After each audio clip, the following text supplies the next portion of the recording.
Karachi airport के करीब एक एरिया मॉडल कॉलोनी है। ये वो जगह है जहां हर वो फ्लाइट गुजरती है जिसे कराची एयरपोर्ट लैंड करना होता है। यहां से गुजरते वक्त एयरक्राफ्ट इंतहाई कम एल्टीट्यूड पर होता है।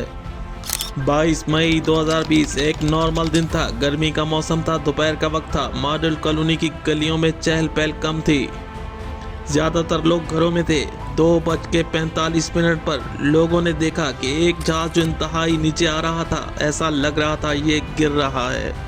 और चंद ही सेकंड में ये जहाज एक तंग सी गली में गिरता है। जोरदार धमाका, आग की लपटें पूरी गली में फैल जाती हैं। कुछ लोगों के घरों के छतों पर प्लेन के विंग और इंजन दीगर सामान बिखरा हुआ था। धुएं के बादल छाए हुए थे। किसी की समझ में कुछ नहीं आ रहा था ये क्या हुआ है। हर तरफ चीखों पुकार थी। गली में खड़ी तमाम गाड़ियां जल रही थी। घरों के अंदर आग फैल चुकी थी। कुछ देर बाद लोगों को पता चला कि ये कोई जहाज था जो क्रैश हुआ है। जी हाँ, ये थी फ्लाइट 8303। वेलकम टू अंधेरों का सफर। आगे बढ़ने से पहले हमारे चैनल अंधेरों के सफर को सब्सक्राइब कर दें और बेल आइकॉन को प्रेस कर दें। आइए जानते हैं इस भयानक हादसे की वजह क्या थी। फ्लाइट 8303 1:05 पर लाहौर से उड़ान भरती है। इसकी मंजिल थी कराची। 34,000 फीट की ऊंचाई और 1 घंटा और 45 मिनट की प्रवास करते हुए फ्लाइट 8303 2:40 पर कराची एयरपोर्ट पर लैंड करना था। A320 एयरक्राफ्ट था। 91 पैसेंजर और 8 क्रू के लोग सवार थे। फ्लाइट 830 के कैप्टन 58 साला सजाद गुल और फर्स्ट ऑफिसर उस्मान आजम थे। ये दोनों एक्सपीरियंस पायलट थे। नाजरीन, इन दोनों पायलट्स को याद रखिए क्योंकि आगे इन दोनों पायलट्स का इस हादसे से गहरा ताल्लुक था। लाहौर से उड़ान भरता हुआ अब जहाज की मंजिल कराची था। पुरसुकून फ्लाइट थी। किसी किस्म की कोई खराबी नहीं थी। सब कुछ नॉर्मल था। नवाब शाह के करीब पहुंचकर फ्लाइट 8303 कराची के एयरपोर्ट के एयर ट्रैफिक कंट्रोल से रब्ता होता है।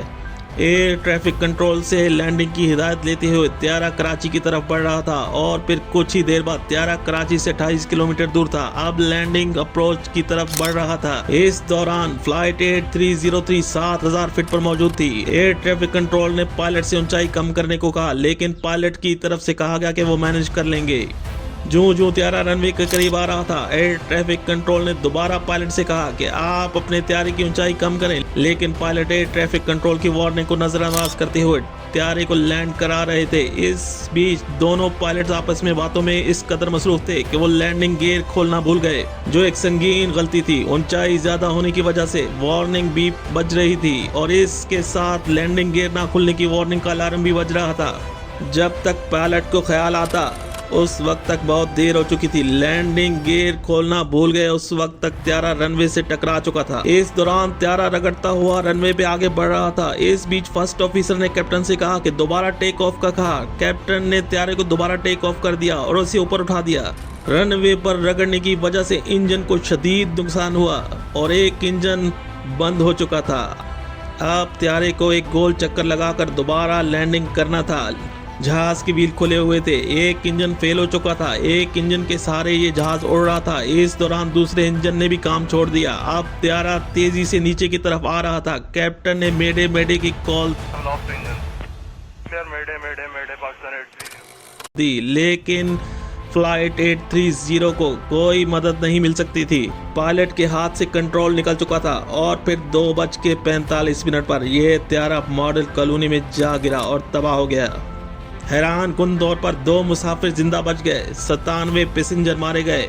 3 साल लग गए। इस हादसे की इन्वेस्टिगेशन होती रही। इसके बाद इंक्वायरी रिपोर्ट में इस हादसे का जिम्मेदार फ्लाइट 8303 के दोनों पायलट को ठहराया गया और बताया गया कि पायलट्स ने एयर ट्रैफिक कंट्रोल की हिदायत को नहीं सुना और इसे नजरअंदाज किया, जबकि एयर ट्रैफिक कंट्रोल की भी गलती साबित हुई क्योंकि एयर ट्रैफिक कंट्रोल ने पायलट्स को ये नहीं बताया कि इन्होंने लैंडिंग गियर नहीं खोले हुए थे। और यूं पायलट्स और एयर ट्रैफिक कंट्रोलर की गलती की वजह से फ्लाइट 8303 को यह अलमनाक हादसा हुआ था जिसमें 97 लोगों की जान गई और यह हादसा हुआ। ये थी फ्लाइट 8303।